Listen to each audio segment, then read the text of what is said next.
بسم اللہ الرحمن الرحیم۔ السلام علیکم پاکستان ناظرین، آپ دیکھ رہے ہیں 94 نیوز چینل اور میں ہوں آپ کا میزبان احمد محمود۔ ناظرین، میں آج تحصیل لیاقت پور میں موجود ہوں۔ آج میں آپ کو جس شخصیت کا تعارف کروانے جا رہا ہوں، آپ کسی تعارف کے محتاج نہیں ہیں۔ قاضی محمد سمیع صاحب ہمارے ساتھ موجود ہیں، ایڈوکیٹ، نائب صدر امیر جماعت اسلامی ضلع رحیم یار خان۔ اس کے علاوہ سابق نائب صدر بار ایسوسی ایشن بہاولپور بھی آپ رہ چکے ہیں، سابق صدر ٹیکس بار ایسوسی ایشن ضلع رحیم یار خان بھی آپ رہ چکے ہیں، سینئر نائب صدر ٹیکس ایڈوائزر ایسوسی ایشن پاکستان سے بھی آپ کا تعلق ہے۔ اس کے علاوہ اگر سیاست کی بات کریں تو آپ ایم پی اے کے الیکشن میں بھی لڑ چکے ہیں۔ تو آج ہم لیاقت پور کی سیاست کے حوالے سے بات کریں گے اور آپ کے کیا منشور ہیں جماعت اسلامی کے حوالے سے خصوصی ڈسکس کریں گے۔ السلام علیکم سر۔ وعلیکم السلام ورحمۃ اللہ۔ کیسے کیا حال ہیں ہے آپ؟ ٹھیک میں ہے ٹھیک ہوں، بہت شکریہ آپ نے ہمیں قیمتی ٹائم دیا سر۔ آپ کا بھی بہت شکریہ جی کہ آپ نے مجھے موقع دیا۔ سر، دنیا کے اندر جتنے لوگوں نے کامیابی حاصل کی ہے یہ علم کی وجہ سے کی ہے، تو میں یہ جاننا چاہوں گا کہ آپ نے اپنی ابتدائی تعلیم کہاں سے حاصل کی ہے اور تعلیمی سفر آپ کا کیسے رہا؟ ابتدائی تعلیم میں نے لیاقت پور میں حاصل کی ہے۔ ایف ایس سی تک میں نے لیاقت پور کالج سے پڑھا۔ اس کے بعد میں نے کراچی سے بی کام کیا اور پھر لاہور چلا گیا۔ وہاں میں نے چارٹر اکاؤنٹنٹ فرم کو جوائن کیا اور سی اے انٹر کر کے میرے والد صاحب فوت ہو گئے تھے، پھر واپس لیاقت پور آ گیا اور پریکٹس شروع کر دی۔ اچھا، یہ وکیل بننے کا شوق پھر کیسے پیدا ہوا؟ میری پوری فیملی وکیل ہے جی۔ اچھا، ماشاء اللہ۔ میرے والد صاحب جو تھے وہ وکیل تھے، میرے چچا وکیل تھے، میرے بڑے بھائی جو ہیں وہ اس وقت ایڈوکیٹ ہیں، وہ بھی میرے چھوٹا بھائی، سب سے چھوٹا بھائی وہ بھی ایڈوکیٹ ہے، میرا بیٹا ایڈوکیٹ ہے، میری بھتیجی ایڈوکیٹ ہے۔ تو ہماری پوری فیملی جو ہے وہ اس پروفیشن سے جو ہے مسلک ہے۔ ماشاء اللہ۔ اچھا سر، یہاں پہ ایک سوال میرے مائنڈ میں آ رہا ہے کہ اچھے وکیل میں کیا خصوصیات ہونی چاہیے؟ اچھا وکیل جو ہوتا ہے اس کو ایک تو اس کو اپنے لا کے متعلق نالج ہونا چاہیے۔ ٹھیک۔ دوسری بات یہ ہے کہ وہ اندر سے جو ہے نا وہ مظلوم کا ساتھ نہ دے، ظالم کا ساتھ نہ دے، بلکہ مظلوم کا ساتھ دے، انصاف کے تقاضے پورے کرے۔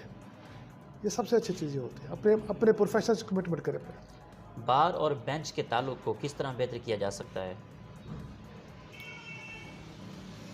آج کل کے دور میں بار اور بینچ کا تعلق تو ویسے بہت اچھا ہوتا ہے، اچھا۔ ٹھیک ہے نا، لیکن جو ایک مثالی تعلق یہ ہوتا ہے کہ جو بار ایسوسیشنز ہوتی ہیں وہ بینچ کے ساتھ یہ کمٹمنٹ کریں کہ انصاف کے تقاضے وہ پورے کریں گے، کسی کے ساتھ ظلم نہ ہو، ہر بندے کو انصاف ملے اور سستا انصاف ملے اور بغیر وقت ضائع کیے ملے اس کو۔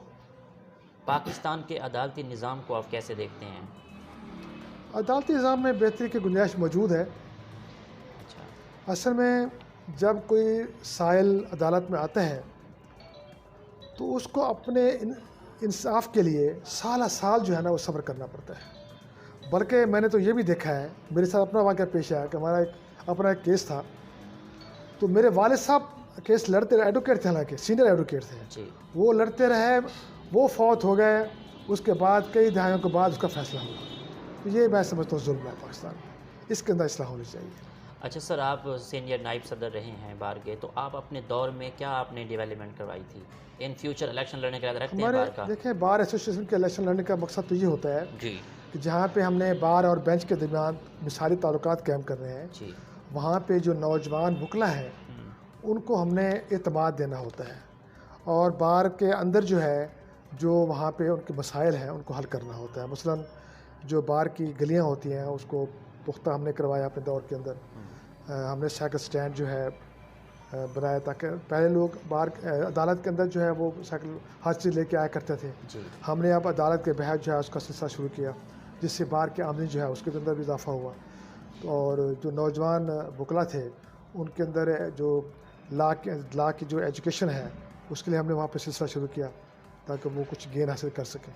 یہ چیزیں ہوتی ہیں اس کے اندر۔ اچھا سر، ایک تو ماشاء اللہ آپ سینئر وکیل ہیں، نائب صدر بھی رہ چکے ہیں، تو یہ پولیٹیکل پارٹیز میں سیاست میں آنے کا شوق کیسے پیدا ہوا؟ کیسے دل کیا کہ ایم پی آئی کا الیکشن لڑا جائے؟ جس طرح کہ آپ نے میرے تعارف جو چاہا ہے کہ میں جماعت اسلامی سے میرا تعلق ہے، جی بالکل۔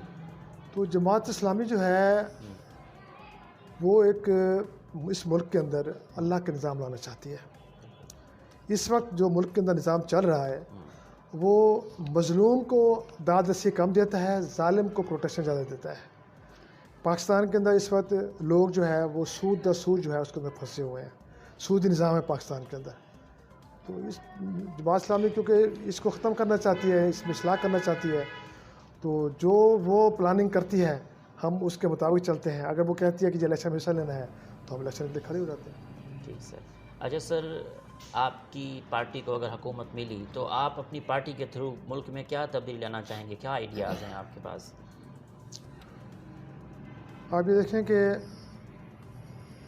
2008 تک، 2003 سے لے کے 2008 تک خیبر پختونخوا کے اندر جی تحریک انصاف کے ساتھ ہماری کولیشن پارٹنرشپ تھی وہاں پہ.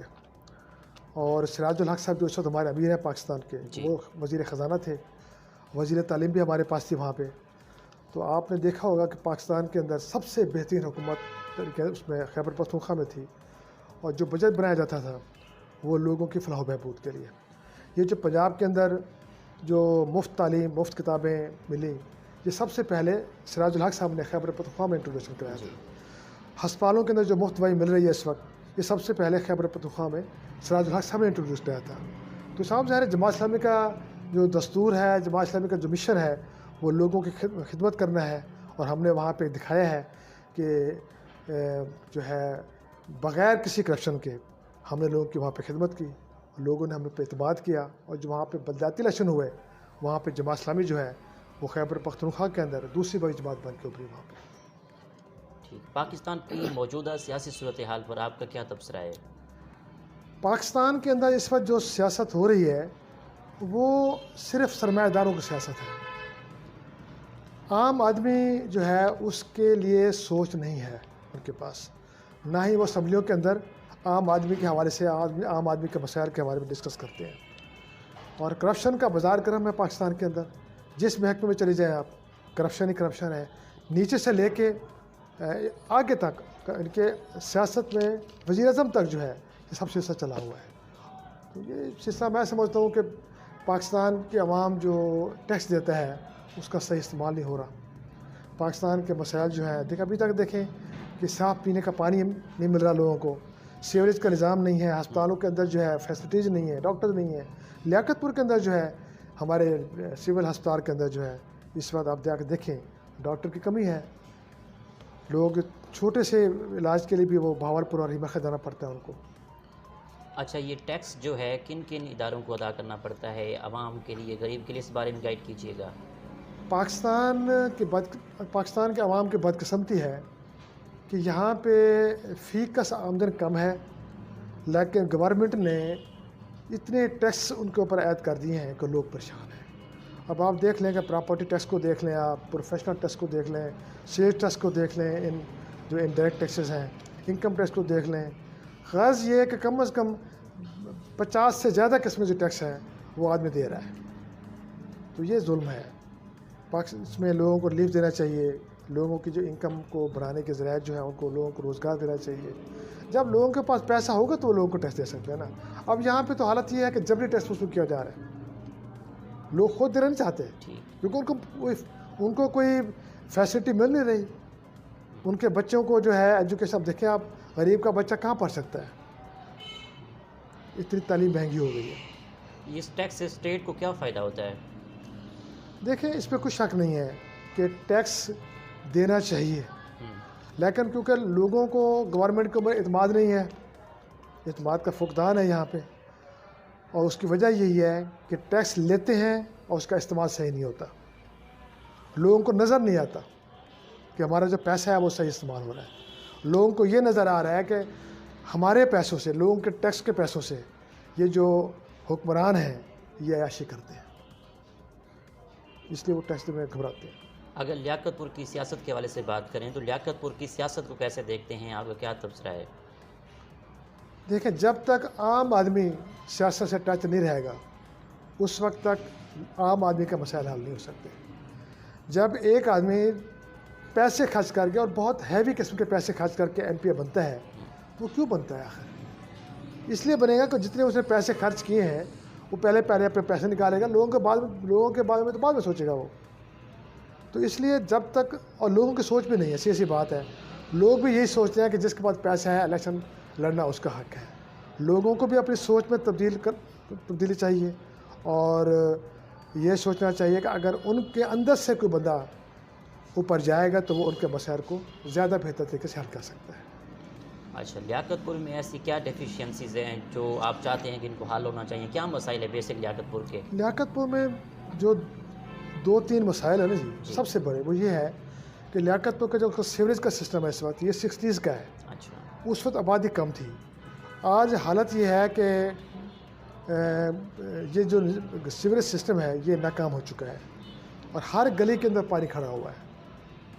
لوگوں کے جو باتھ رومز ہیں وہ فلش جو ہے وہ فل ہو چکے ہیں، وہ استعمال نہیں کر سکتے۔ بہت بڑے مسائل ہیں۔ اور جو بھی پچھلے نون لیگ کی حکومت تھی، جو ان کے ایم پی اے تھے، انہوں نے لوگوں کو سنہری خواب دکھایا کہ جی میں نے ایک میگا پروجیکٹ منظور کیا ہے، میں آج تک شروع نہیں ہو سکا۔ ٹھیک ہے جی، ایک تو وہ ہے۔ دوسرا بات یہ ہے کہ پینے کا صاف پانی یہاں پہ نہیں ہے لیاقت پور میں۔ خواتین کے لیے علیحدہ جو ہے وہ پارک نہیں ہے جس میں وہ آزادی کے ساتھ ایکسرسائز کر سکیں، واک کر سکیں۔ کالجوں کے اندر، اسکولوں کے اندر جو ہے ٹیچرز اور لیکچر جو ہیں ان کی بہت کمی ہے یہاں پہ۔ جو اسپیشلسٹ جو ہیں فزکس ہے، کیمسٹری ہے، میتھ ہے، بایو ہے، ان کی یہاں پہ بہت کمی ہے۔ اور گرلز کالج کے اندر بہت کمی ہے، اسکولوں کے اندر بہت کمی ہے۔ اور یہاں پہ جو انڈر پاس ریلوے پاس انڈر پاس ہے لیاقت پور کے اندر وہ نہیں ہے، تو اس لیے اس کی بہت ضرورت ہے یہاں پہ یہ چیزیں۔ لیاقت پور تحصیل میں ایم پی ایم این اے جو ہیں بن جاتے ہیں تو ان کا فوکس نہیں ہے کہ لیاقت پور کی ڈیفیشینسی کو دور کیا جائے، اس بارے میں نہیں سوچتے؟ لیاقت پور میں اس وقت جو ایم پی ایز اور ایم این ایز ہیں ان کے اندر آپس میں کوآرڈینیشن نہیں ہے۔ بے شک وہ ہمارے جو ایم این اے ہیں وہ بھی تحریک انصاف کے ہیں، ایم پی اے جو ہیں وہ بھی تحریک انصاف کے ہیں، بلکہ 2 ایم پی اے تحریک انصاف کے ہیں، لیکن ان کے اندر آپس کے اندر کوآرڈینیشن نہیں ہے، جس کی وجہ سے لوگوں کے مسائل جو کے تو ہیں۔ ان کے اندر کوآرڈینیشن ہونا چاہیے۔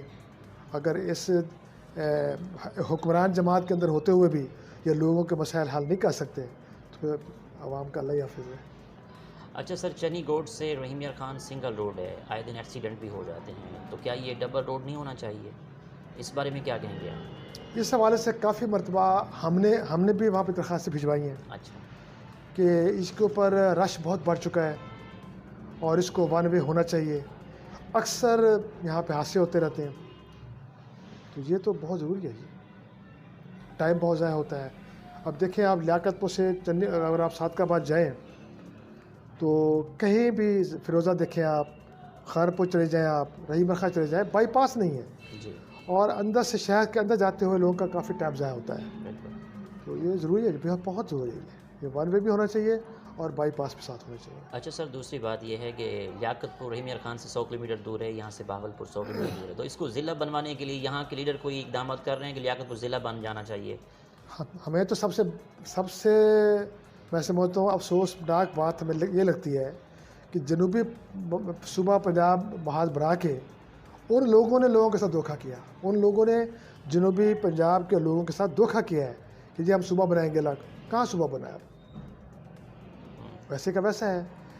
اور لیاقت پور میں جو آپ ضلع کی بات کر رہے ہیں اس کی تو 100% گنجائش موجود ہے، کیونکہ لیاقت پور تحصیل اس وقت بہاولپور ڈویژن کے اندر سب سے پسماندہ تحصیل ہے، اور دوسرا اس کی جو سرحدیں ہیں وہ تحصیل علی پور کے ساتھ جا کے ملتی ہے، یعنی کہ اتنی بڑی تحصیل ہے کہ یہ دریا کے پار تک جا کے اس کے بنتی ہے، اور لوگوں کو لیاقت پور آتے ہوئے صبح سے شام ہو جاتی ہے۔ تو رحیم یار خان تو آپ خود دیکھیں گے، رحیم یار خان جب جائے گا تو اس کو کیا اس کا مسائل ہوں گے۔ کوئی تحریک چل رہی ہے؟ تحریک چل رہی ہے، لیکن اس کے اندر ہمارے ایم پی ایز اور ایم این ایز کی جو خاموشی ہے وہ سوالیہ کردار ادا کرتی ہے۔ اچھا، تعلیم کی بھی ہم یہاں بات کریں گے کہ یہاں اسلامیہ یونیورسٹی کا کہ سب کیمپس ہونا چاہیے، تو اس حوالے سے آپ کیا کہیں گے؟ دیکھیں جی، لیاقت پور کے اندر کیمپس اوپن علامہ اقبال اوپن یونیورسٹی کا تو موجود ہے، اسلامیہ یونیورسٹی کا ہونا چاہیے، لیکن یہ اب گورنمنٹ کا کام ہے، کیونکہ اب لیاقت پور جو گرلز ڈگری کالج ہمارے پاس جو بوائز ڈگری کالج ہے، اب وہاں پہ جا کے اس کی حالت دیکھیں آپ کہ وہاں پہ ہاسٹل تک نہیں ہے۔ اب جو دور کے لوگ ہیں، چکوک کے جو بچے ہیں، وہ کہاں پہ آ کر کے رہیں گے؟ ان کے پاس ہاسٹل کی سہولت ہی نہیں ہے وہاں پہ۔ جب وہاں پہ ہاسٹل کی سہولت نہیں ہے تو باقی چیزوں کس کو دیکھیں گے؟ آپ ماشاءاللہ سینئر ایڈوکیٹ بھی ہیں، تو ایز اے ایکسپرٹس پاکستان کے تعلیمی نظام کو آپ کیسے دیکھتے ہیں؟ پاکستان کے اندر دوہرا معیار ہے، اس وقت تعلیم کا دوہرا معیار ہے. امیر کے لیے اور سکولز ہیں، ان کے اندر جو ہے سلیبس اور قسم کا ہوتا ہے، اور غریب جو ہے، غریب کا جو بچہ ہے اس کے لیے سلیبس اور ہے اور سکول اور معیار اور ہے. جب تک یہ ختم نہیں ہوگا اس وقت تک پاکستان ترقی نہیں کر سکتا. آخر میں سننے والوں کو، دیکھنے والوں کو، لیاقت پور کی عوام کو آپ کا کیا میسیج ہے؟ لیاقت پور کے عوام کو میں یہ میسیج دینا چاہتا ہوں، خدا را آپ لوگ اگر ملک کے اندر ظلم کو ختم کرنا چاہتے ہیں، انصاف کا نظام چاہتے ہیں، تو جماعت اسلامی کو ایک مرتبہ موقع دیں، تاکہ اس ملک کے اندر، کیونکہ آپ کو یاد ہوگا کہ سپریم کورٹ نے بھی یہ کہا تھا کہ اگر 62 اور 63 کو ہم اپلائی کیا جائے تو صرف سوائے سراج الحق کے اور کوئی اس کے اوپر پورا نہیں اترتا. ان کو موقع دے کر دیکھیں، انشاءاللہ تعالیٰ پاکستان کے اندر حالات تبدیل ہو جائیں گے. بہت شکریہ آپ کے ہمیں قیمتی آپ کا بہت شکریہ جی، بہت مہربانی آپ کی. جی تو ناظرین، آپ نے آج کی شخصیت پروگرام سنا. اسی کے ساتھ احمد محمود کو اجازت دیجیے. اللہ حافظ. اللہ نگہبان. پاکستان زندہ باد.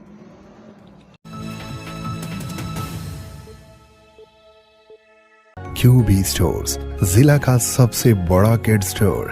Fashionable range of baby garments, perfect range of ladies dresses with modern trends, complete range in ladies innerwear, cosmetics and shoes for all. QB Stores, King Road, Chowk Mandi, Bahauddin. QB Stores, ضلع کا سب سے بڑا کڈ store. Fashionable range of baby garments, perfect range of ladies dresses with modern trends, complete range in ladies innerwear, cosmetics and shoes for all. QB Stores, King Road, Chowk Mandi, Bahauddin.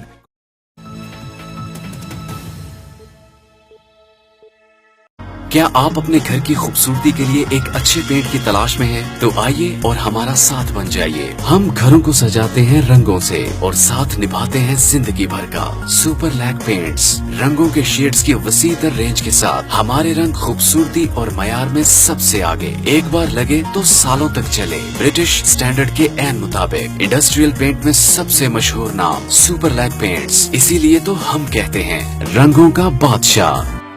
Bilal paint house, نزد Total pump, Bhalia road, Mandi Bahauddin. 0546 500 851. Afzal paint and tile store, ہر قسم کے pant اور tile کا بہترین مرکز. Proprietor حاجی انصر جاوید. رابطہ number 0321 7755 596، بھالیا road, منڈی بہاولدین. QB Stores, ضلع کا سب سے بڑا کڈ store. Fashionable range of baby garments, perfect range of ladies dresses with modern trends, complete range in ladies innerwear, cosmetics and shoes for all. QB Stores, King Road, Chowk Mandi, Bahauddin.